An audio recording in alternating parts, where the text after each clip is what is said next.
Vecinos, vecinas de Renca, nuevamente estamos en una entrevista para conocer los candidatos. Esto es gracias al Colectivo Alternativa Renca y al Radar Renca, que nos están facilitando la posibilidad de estar aquí con un candidato que hoy día nos va a explicar y nos va a exponer, ya me está interrumpiendo, nos va a exponer cuál es su mirada y por qué el 19 de noviembre tienen que votar por ellos. Este caso es Maite Orsini. Ella es conocida más que nada por el mundo de la televisión y el espectáculo, pero hoy día da un paso más allá y es candidata a diputada por el distrito. Maite. Quiero hacer algunas aclaraciones de tu presentación. Sí. Primero, soy candidata. No soy candidato porque a las mujeres nos pasa mucho. Por ejemplo, yo soy abogada y me dice mucho Maite Orsini abogado o Maite Orsini candidato.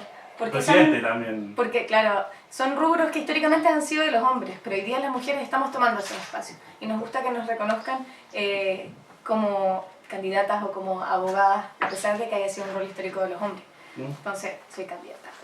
Y segundo, quiero pasar de la televisión a la política. Es un trayecto un poquito más largo. ¿Hace cuánto tiempo?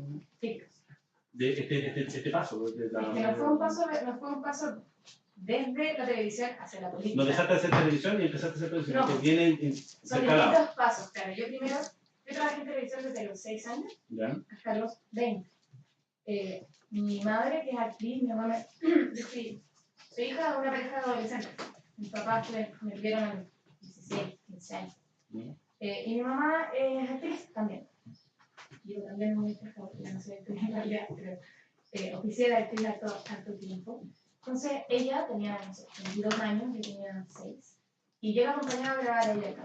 Entonces, un día yo estaba ahí, televisión por los distintos sets de televisión de TVN y fui a Los Venegas. Lo primero que hice en televisión, me encantaba, siempre me iba a meter ahí al set de Los Venegas. Y un día me ofrecieron un personaje, le dije a mi mamá, me dijo que sí. Al final estuve ahí de corrido en televisión desde los 6 hasta los 20. Pero me imagino que comprenderíamos que a los 6 años uno no tiene la madurez suficiente para saber qué es lo que quiere hacer el resto de la vida, ¿no?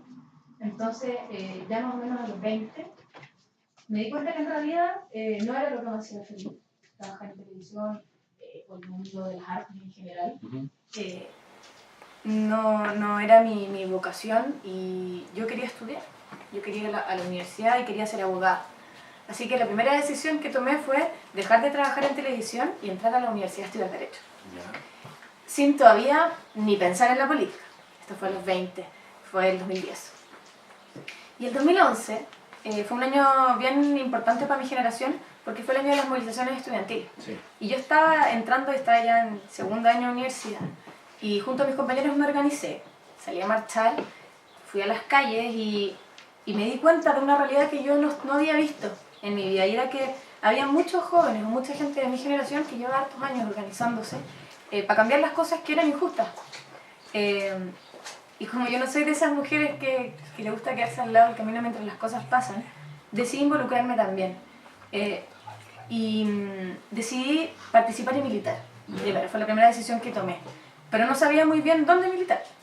Solo la decisión que tomé en 2011 fue: yo quiero ser parte de los cambios, quiero ser parte de esta generación que se está organizando por tener un país más justo. Además, coincidentemente, yo estaba estudiando Derecho y pasa que cuando uno estudia las leyes se encuentra también de frente con las injusticias. Sí. Porque uno empieza a estudiar la legislación y se empieza a dar cuenta que tenemos un sistema que es muy beneficioso para unos pero muy perjudicial para otros. Esas dos cosas se juntan en esos dos momentos, ese despertar como el de estudiar las leyes y por otro lado las movilizaciones estudiantiles del 2011, decidí militar. Y ahí empecé una búsqueda de mi espacio político. ¿Ya?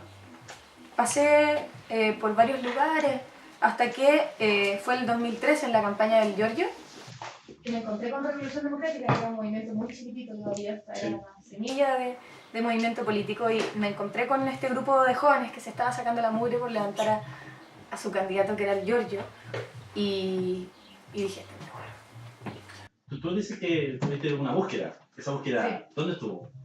Estuvo generalmente en las agrupaciones que estuvieron en la movilización. Yo soy de izquierda. Mi familia es de izquierda, siempre he sido de izquierda, entonces de inmediato dejé fuera todos los partidos políticos de derecha. Entonces tenía que hacer una búsqueda entre los partidos de izquierda. Y hice una pasaba, no militando, pero fui a reuniones del Partido Socialista, del Partido Comunista, tuve acercamientos con... Pero ¿sabes lo que me pasó? Me pasó que fue mucho más atractivo para mí, como joven, ser parte de la construcción de un proyecto, que sumarme a un proyecto que ya existía y que tiene una historia de 100 años, que yo tenía que echarme al hombro, porque cuando uno milita en un partido político y uno sale a la calle a hacer campaña, uno sale a la gente a convencer de que es su proyecto, tiene que hacerse responsable de todo un pasado. Y eso para mí como joven era complicado. Y era mucho más atractivo ser parte de la construcción de un proyecto, sentarme a decir, ¿cómo vamos a hacer un proyecto político de izquierda del siglo XXI que reencante a la gente? ¿Cómo podemos sentarme a darme la vuelta de cómo hacer una política distinta? Era mucho más atractivo para mí. Entonces me di cuenta de eso y me quedé en un espectro de partidos políticos en construcción, de movimientos políticos emergentes, que también son hartos. Entonces la segunda decisión fue que quería ser parte de la construcción de un proyecto anual. Pero la gama es muy grande. Transversal. Sí, pues además que yo estaba en la universidad, entonces hacía política universitaria y había muchos movimientos políticos, sobre todo en los movimientos universitarios. Pero me pasó que Revolución Democrática me pareció un proyecto serio. Yo sentí que en Revolución Democrática sí había vocación de poder, que sí querían ser un partido de masas, un partido de mayoría, cosa que no me pasaba con otros movimientos políticos universitarios, que yo sentía que eran más partidos chiquititos de nicho, que estaban cómodos en la oposición y en las minorías. Y a mí me parecía más atractivo un proyecto que tiene ganas de convencer, de crecer y de ser, ojalá, el partido político más grande de Chile. Entonces, ahí estaba mi lugar. Ya. Y de ahí empecé a militar en el 2013 en Revolución Democrática. Bueno, interesante de la manera que tú te vinculas a la política, pero generalmente es la manera de que muchos jóvenes se vincularon a la política. ¿Tú dónde vives?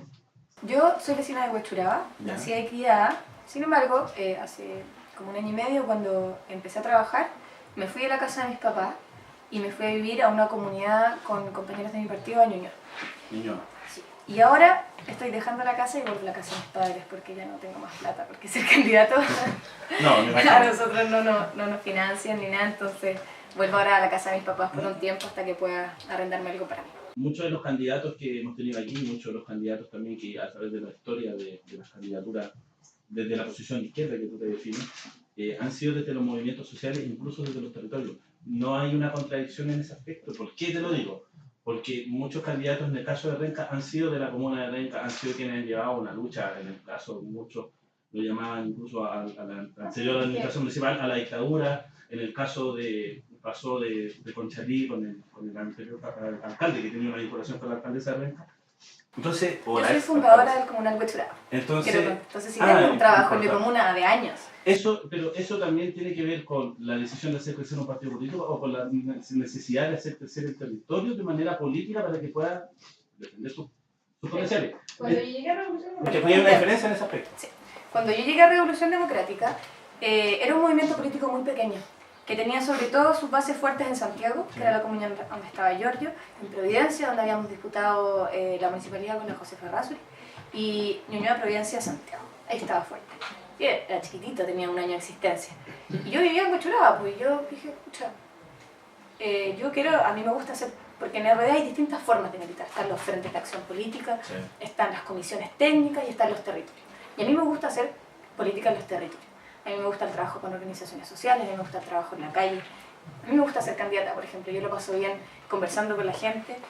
Más que sentada en reuniones o pensando, también es interesante, pero a mí lo que me hace feliz de la política es la calle más que la cocina, como dice. Entonces yo dije, bueno, yo por el territorio. Agarré la base de datos y empecé a buscar a algún compañero que viviera en Huechuraba también y pudiera ayudarme a organizar esto. Lo encontramos y después empezamos a crecer en el territorio. Y desde ahí, a principios del 2014, que yo fundé el Comunal Huechuraba y hago un trabajo ahí, no solamente desde Revolución Democrática, bueno, hacemos un trabajo ahí importante, llevamos hartos años, porque creo en la importancia de hacer política en el territorio y no me llenaba ningún otro espacio para hacer política dentro del partido que no fuera hacerlo en mi comuna. Y además pasa que como yo trabajaba en televisión y vivo en Huechuraba, a mí los vecinos me pedían mucho, desde antes de que yo entrara en la política y ahora que me he organizado, o sea que tengo mayor relación con las organizaciones sociales, me piden mucho que yo anime bingos, o los días del niño, todas esas cosas, entonces, y siempre lo hago, a mí me gusta. Me gustaría que no existieran los bingos y que la salud de los niños no dependiera de la caridad de los vecinos, pero ya que vivimos en esta realidad... Una manera de resistir también, bueno, o sea, el sistema de salud. O sea. Sí, ojalá que no tuviese que suceder eso, pero frente a la realidad yo siempre he estado disponible a eso, entonces tengo una vinculación con la gente de la Pincoya sobre todo súper grande. Yo, por ejemplo, yo fui a primaria y yo el trabajo que tengo es ahí, es en la Pincoya. Y fue bonito ver que fue en Huechuraba, en la comuna en la que tuve mejor votación, cuando Huechuraba tiene el padrón más chiquitito y Huechuraba no es una comuna tan de izquierda, claro, como otras comunas que tenemos acá en este distrito. Es una de las pocas comunas que vota más por la derecha y harto por la nueva mayoría también por el PPD, que está ahí hace algunos años instalado. Así que fue una grata sorpresa ver que el trabajo territorial sí rinde frutos. Eso es importante. Mira, en esta parte vamos a pasar a una pregunta que no es mía. Es una pregunta que la hace un poblador, que la hace una persona que tiene mucho de urgencia, lo más probable, y que también va a tener en este aspecto mucho de crítica. Es una pregunta al azar, aquí no se definió una pregunta para cada candidato, sino que se fueron colgando a medida que los candidatos fueron haciendo, se les fue haciendo la entrevista.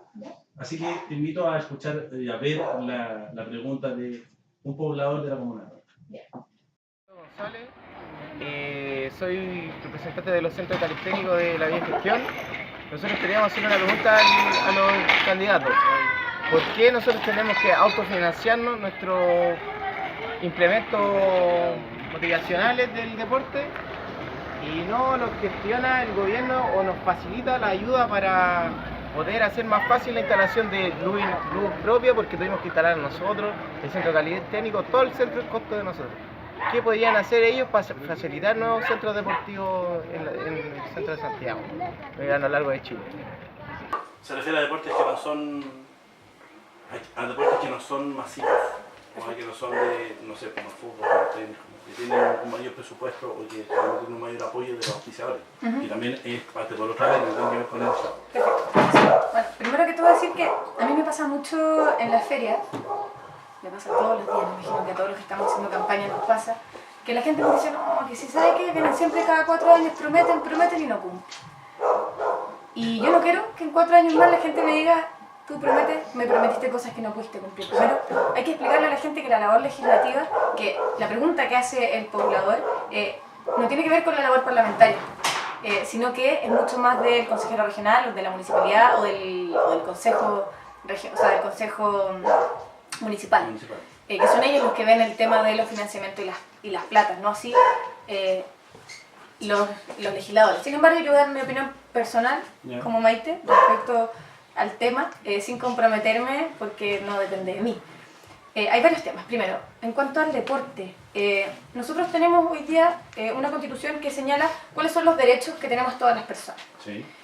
Al menos yo no estoy de acuerdo con ese catálogo de derechos. Hay muchos derechos que no están y que son muy importantes, como por ejemplo el derecho a una vivienda digna, que hoy día no existe. No está en nuestra constitución, a diferencia de todo el resto de nuestros vecinos de América Latina. En Chile ese no es un derecho constitucional, por tanto, frente a una vulneración uno no puede poner un recurso de protección. Lo mismo pasa con el deporte. El deporte hoy día no es un derecho, no está reconocido como un derecho, entonces frente a la vulneración, por ejemplo, si nosotros no tuviésemos espacio para practicar el deporte o nosotros fuéramos una organización que no tiene los recursos suficientes para poder hacer nuestras prácticas deportivas o brindarle esos apoyos a los vecinos de la comuna, nosotros podríamos presentar, si eso fuese un derecho constitucional, nosotros podríamos presentar un recurso de protección porque se nos está vulnerando el derecho a acceder al deporte y a una vida sana. Sí. Pero eso no está en la Constitución. Entonces, ¿cómo solucionamos eso? Nosotros estamos por hacer una asamblea constituyente. Nosotros queremos cambiar esta Constitución y hacer una nueva Constitución que venga desde la ciudadanía y buscar una Constitución que nos represente a todos. Claro. Entonces, primero, agregar ese derecho para que nosotros podamos exigir a través de una asamblea constituyente. A través de una asamblea constituyente. Ahora, hay otro tema que es complicado, que es el tema de la asignación de recursos a las organizaciones sociales por parte de las municipalidades. Primero, siempre son fondos son fondos concursables. Sí. Entonces, te piden ciertos requisitos que no todas las organizaciones pueden cumplir. Hay muchas veces, por ejemplo, que te piden tener ya un fondo. Te Sí. piden, por ejemplo, que uno... Espalda. Claro, entonces uno tiene que, entonces, si uno no lo tiene, pierde. O te piden tener ciertos requisitos. Nosotros creemos que el aporte debiese ser basal a las Ya. organizaciones, que no debiese ser tan concursable, o quizás pueden haber algunos fondos concursables, pero debiesen haber aportes basales a las organizaciones sociales. Ya. De esa manera podríamos tener un mejor sistema de financiamiento. No sé si con eso respondo la pregunta. O sea, O me sea, quedo con o tres sea, puntos. sí. Distintos sistemas de financiamiento que sea basal y no todo concursable, y cambiar una constitución para agregar el Garantizar. derecho al deporte y a una vida sana como un derecho fundamental, para que así podamos exigir que se cumpla al Estado ese derecho, porque hoy día no es un derecho. Tenemos los índices de obesidad mayores de América Sí, Latina, 7. finalmente para que las personas puedan 7 de llegar cada a... 10 adultos tienen una Sí. vida sedentaria. Y el deporte es netamente a voluntad personal, o sea, prácticamente es como un consejo que te da el médico y no está garantizado dentro de una política que pueda No, ayudar, claro, no hay políticas públicas. que generen a través del deporte una mejor calidad De de hecho, vida, no la salud, sino que se ve netamente como lo que hace. En los colegios, un tema súper importante es el tema del deporte. Primero, son súper pocas las horas que hay de educación física y tienden a ser como un recreo más. Les tiran la pelota a los cabros y les dicen, vayan a jugar. Y esa es la hora de educación física. Pero no les enseñan a los niños que hay más formas de hacer deporte, que hay otros tipos de deporte. Como que no se le ha tomado el peso de la importancia de enseñarle a los niños que hacer deporte hace bien para la salud, hacer deporte hace bien en vez de estar jugando videojuegos en la casa, o a veces los cabros un poco más adolescentes tomando cerveza con los amigos. Hacer deporte es mucho mejor para los jóvenes y para la gente en general. Entonces hay que enseñarles el gusto por el deporte a los niños desde chicos, y eso no es alargando el recreo. Exacto. Bueno, y por último, el tercero del tema del deporte, el tema de los deportistas que no son futbolistas en Chile, que no tienen ningún apoyo por parte del Estado. Los únicos que pueden vivir del deporte son los futbolistas. ¿Y qué pasa con los que hacen otros tipos de deportes, como la rayuela o deportes menos tradicionales, que hoy día no tienen ningún tipo de financiamiento por parte del Estado? ¿El También rodeo? ¿El rodeo en este caso sería un deporte? Yo estoy en contra del rodeo. ¿Están en contra del rodeo? Sí. ¿Es una actitud como Frente Amplio o es una actitud como Maitocini o es una actitud No, como nosotros partido? como Frente Amplio nos comprometimos, nuestra candidata presidencial, Beatriz Sánchez, dijo que si es que ella era presidenta, este era el último año en que íbamos a aceptar rodeo. Yo sé que acá en el distrito hay rodeo, hay una cultura de rodeo, pero yo no le quiero mentir a la gente. Yo voy a llegar al Congreso y yo voy a luchar porque se termine el rodeo, porque yo creo que es cruel, porque yo he visto con mis ojos a las vacas después del rodeo como vomitan sangre, porque el caballo les pega y les rompe las costillas y les rompe por dentro los órganos, y al final es una tortura para los animales. Yo creo en la dignidad animal y yo creo en el respeto por los seres que no son humanos. Creo que hay que respetarlos, y yo creo que hay muchas otras culturas en las que nos podemos encontrar sin estar maltratados. Bueno, aquí ya pasamos a la última etapa de la entrevista. Una entrevista que también se hace bastante corta en estos minutos. Interesante las propuestas, ¿sí? Y bueno, y aquí hay un minuto donde tú le puedes hablar a tu elector y también a tu futuro elector, y para encantar a un elector. Esperemos que sea el Radar Renca y el colectivo Alternativa Renca una plataforma para eso. Bueno, aquí tienes un minuto, te vamos a dar la cámara para que te puedas dirigir a tus elector, y cámara abierta, micrófono abierto. Ya. Yo quiero hacerle una invitación a la gente de Renca. En realidad no es una invitación, sino que son 3 invitaciones. Primero, la primera invitación es a votar este 19 de noviembre. Si nosotros nos quedamos en la casa y no participamos, le hacemos un favor a los mismos de siempre y a los dueños de Chile que se han llevado Chile al bolsillo, porque si nosotros no participamos van a seguir saliendo los mismos de siempre. Y les hacemos un favor. La manera de castigarlos, si nosotros no estamos de acuerdo con la forma en la que se ha venido haciendo políticas, levantándose y votando. Esa es la primera invitación. La segunda invitación es a votar por gente diversa. A nosotros nos han enseñado que el político es un tipo de persona, son hombres, todos hombres, porque en el Congreso la verdad es que solamente el 15% son mujeres, todos los demás son hombres. Son hombres entre 40 y 50 años, médicos, ingenieros, abogados, de la Católica, de la Chile, de un puñado de colegios. Y al final, ellos son los únicos que están representados en esta sociedad y hacen que nosotros tengamos un Chile en donde hay una salud para ricos y una salud para pobres, una educación para ricos y una educación para pobres. ¿Y por qué? Porque nosotros seguimos votando por un solo tipo de políticos y ellos son los únicos representados que se han llevado todos los privilegios hoy día. Entonces, la invitación es a votar por otro tipo de gente. a votar por mujeres, a votar por gente de los pueblos originarios, a votar por dueños de casa, a votar por profesores, a votar por deportistas, a votar por gente diversa, porque la única manera en que tengamos leyes que nos representen a todos es que en el Parlamento haya todo tipo de gente. Y la tercera invitación es a votar por gente que cree que los derechos de las personas son derechos y no son negocios. Nosotros desde el Frente Amplio y desde Revolución Democrática queremos hacer una línea que separe los derechos de las personas de los negocios de los empresarios. Los empresarios pueden hacer negocios en su cancha, pero nosotros queremos decir no más AFP, fuera los empresarios de nuestras pensiones. Saquemos al empresariado de los medicamentos, de la salud y la educación de los jóvenes y de los niños. Solo así vamos a tener un país justo para todos, porque este no es un país pobre, eso es mentira. Chile es un país muy rico, el problema es que está muy mal redistribuida la riqueza. Entonces, nosotros creemos en la seguridad social y creemos que sí se puede. Nos van a decir que no se puede, pero no es verdad. Sí se puede. Así que esa es la invitación. Bueno, muchas gracias. Aquí cerramos una entrevista más. Les pedimos a todas las personas que van a ver esta entrevista que lo hagan y que voten directamente informados de nuestro rol en la Colectiva Alternativa Renca, y es un rol que tiene toda Renca. Los queremos despedir y le queremos agradecer a toda la gente que pueda ver esto, que va a ver esto y que va a seguir viendo este tipo de programas, y que bueno, el Colectivo Alternativa Renca y Radar Renca van a seguir siempre vigentes para que la comunidad se informe, para que la comunidad tome decisiones y para que la comunidad y muchas cosas de las que han pasado en nuestra comuna no vuelvan a pasar. Muchas gracias, que tengan una buena tarde.